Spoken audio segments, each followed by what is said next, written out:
Hey there. I wanted to record myself talking to myself while filming this video of me doing this particular painting, but I just couldn't get my mic set up and I was more concerned about getting the painting done and out there.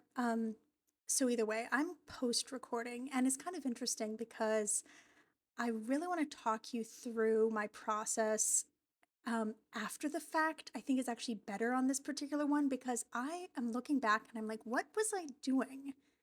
What was I thinking? Why did I work on this so much? Why did I keep coming back to it and changing the colors and painting over? I swear to God, that painting is like heavy. It's heavy with acrylic paint right now. Um, so also I edited this a tiny bit and put it on double speed because otherwise, my God, you would be here for forever. Well, not forever, for 30 minutes, but let's just face it, that's too long. And I don't have anything to say for 30 minutes that would, make this more interesting.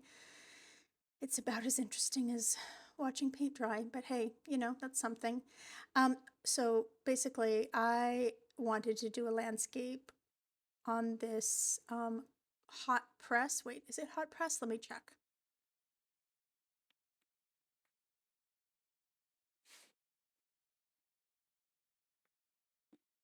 Yes, I'm back. I'm terrible at this. At this hot press watercolor paper, 11 by 14 inches, and it's smooth, so it's not going to show any bumps or ridges on. There's no texture to it, basically, or if there is, the grain is very fine.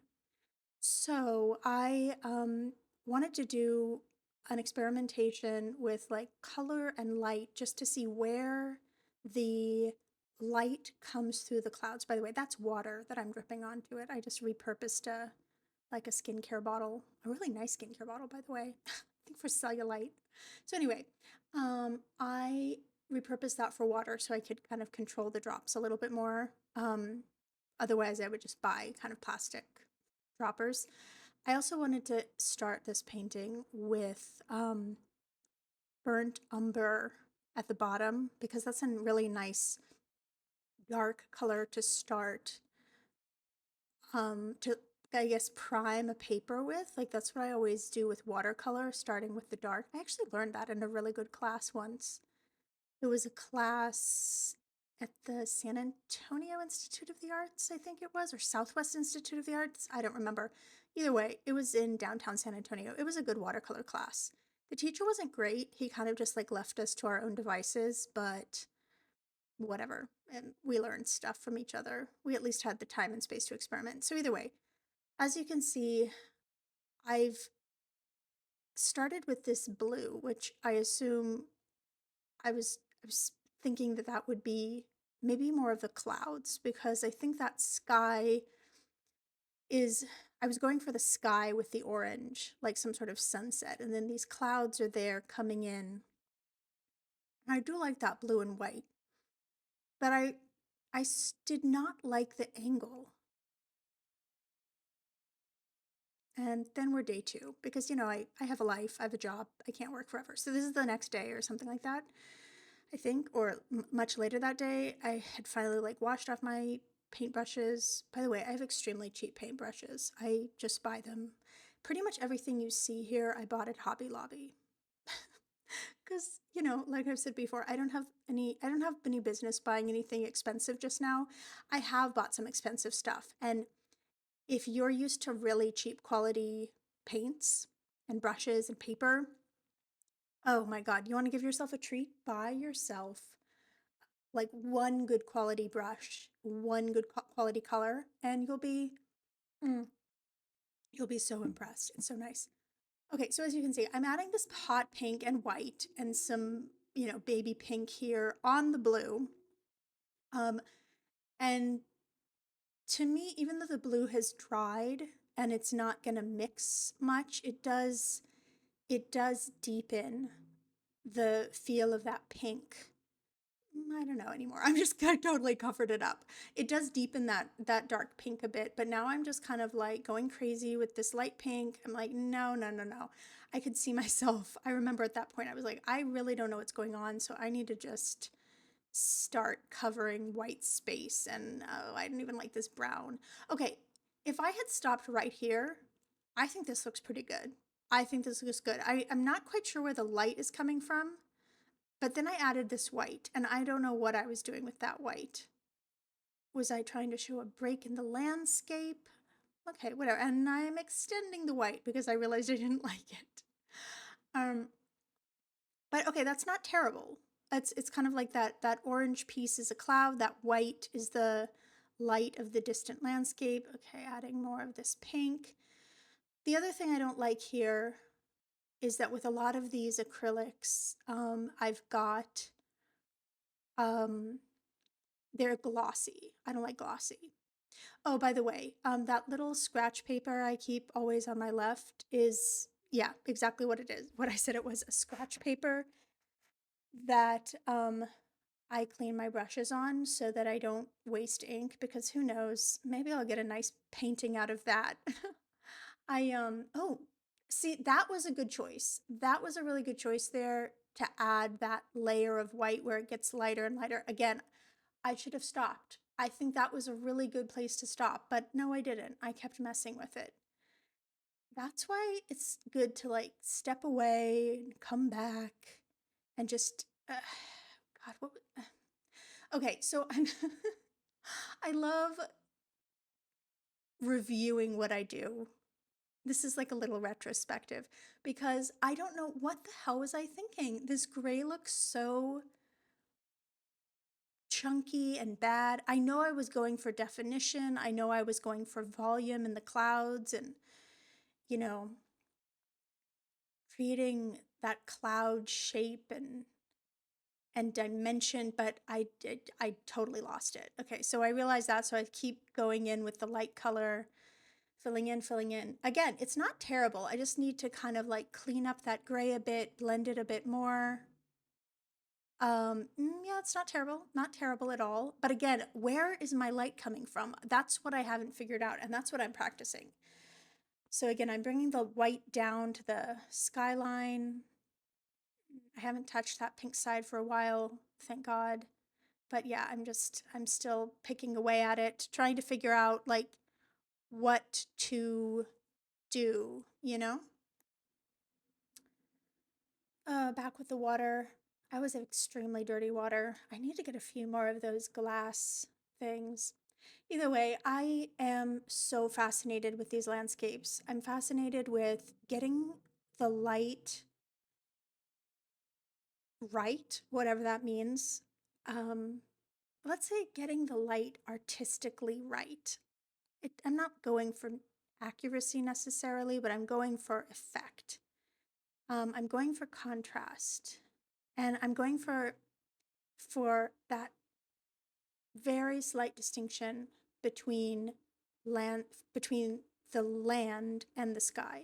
Okay, then I added this yellow. I love this yellow. I love it so much. I'm always adding it, thinking that that's gonna like change everything, change my life. I even as you see, even with my titles, I like yellow, yellow, yellow, and orange. Actually, I've been reading a really good book on colors. I'll put the name below because it's really changed my perspective on all of these colors. Okay, so I'm adding this Payne's gray to that landscape, which I think that looks good. Again, from this perspective, it looks good. It looks like distant hills like rolling in to that flat plain. Um, yeah, I don't I like what I did here. I just don't know why I didn't stop right here. Um, because I kept going for the light. Um, all this series of landscapes, by the way, is inspired by living here in Texas. I think I'm going to call this series "The Only Good Thing About Texas." I'm not a native Texan. I do like this place in a way, but I am also very bored and lonely here. And it's just flat. It's so flat and uninteresting until you get out of like the greater, until you get out of cities and you see some sort of like definition, and not definition, you get to experience the breadth of the landscape and the sky, and you see storms rolling in, and you see sunsets that are gorgeous. Yeah, my wine, always got my wine. I love it. um, I don't know why this was kind of slowing down a little bit. Maybe my um uh what's the word I'm looking for? Maybe my charger was unplugged. Okay, so I go in here with this kind of like yellowish brown, which reminds me of like New Mexico. Again, not exactly what I'm looking for. I don't like how there's such a harsh line between the clouds, the white of the clouds and that pink sky. So as you see, it's kind of shifted from, yeah, clouds on the left now to sky on the right. I guess that makes more sense. And then I've added this kind of cranberry red. Why did I do that? Why did I do that? I don't know. I don't like it. I don't like it at all. It's ridiculous. I also don't like the brush I'm using. I think I need to replace my brushes. Yeah.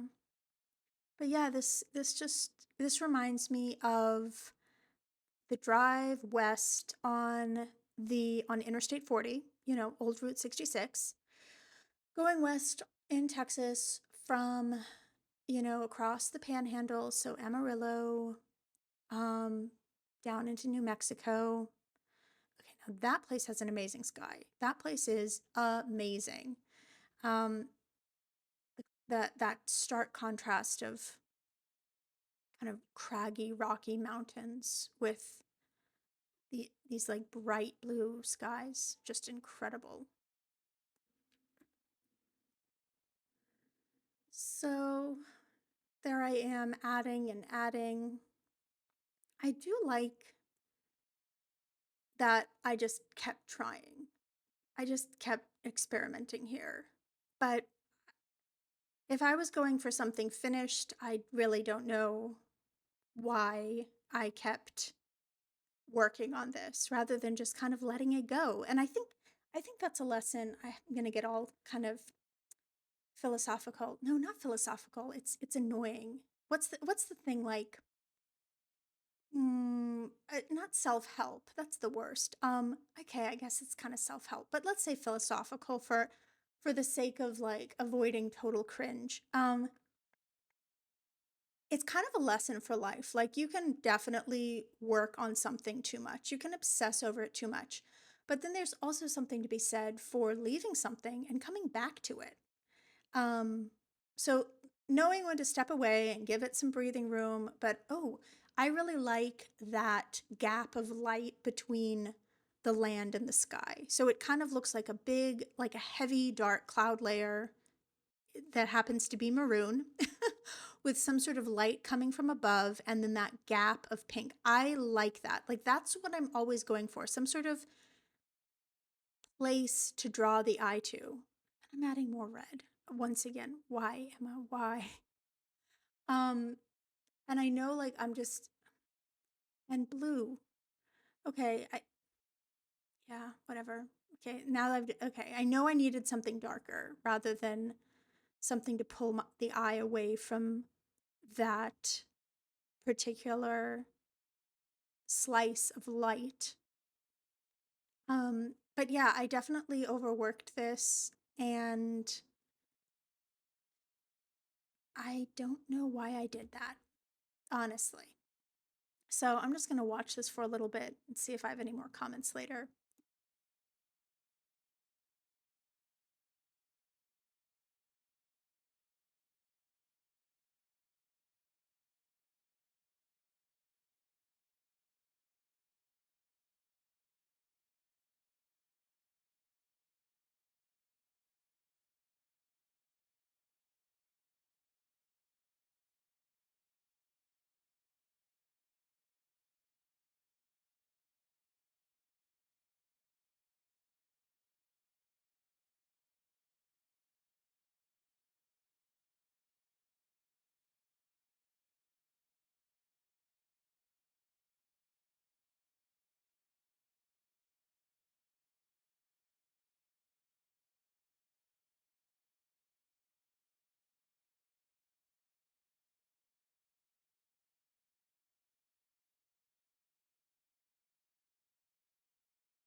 And yes, here we are, day 3. You can see the light in the window has changed.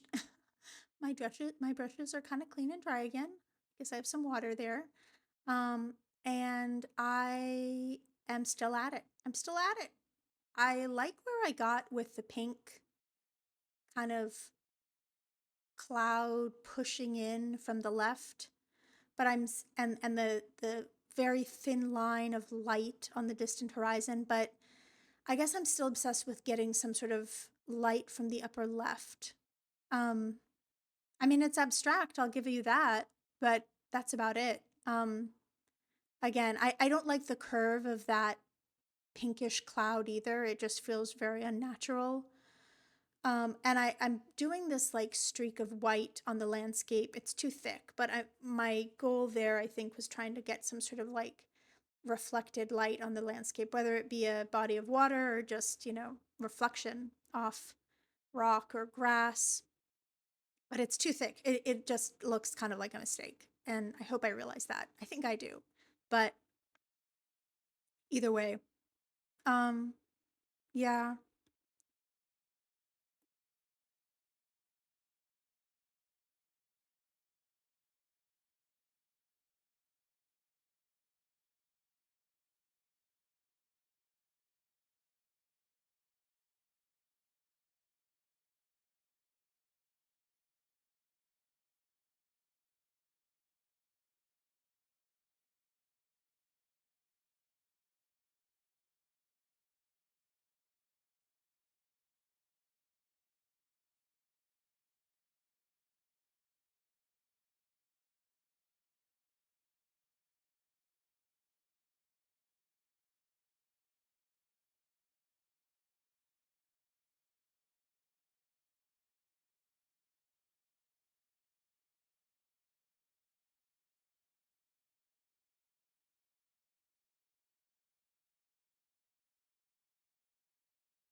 So I'm still at it, as you can see, I guess, trying to darken that side. And I got really obsessed with figuring out what came first, like the darkness of the sky to make it look like it's towards the back, obviously, and then the brightness of the cloud, which I have on the left, and making sure that that popped. But then I kept adding parts of the sky which clearly looked like it was in front of the cloud, and yeah, no, I just kind of got myself into a mess, and it's going to look like a mountain soon. So either way, as you can see, I was overthinking this so much, but whatever, it is what it is. You're not going to have a success every time. I'm certainly not going to throw this painting away.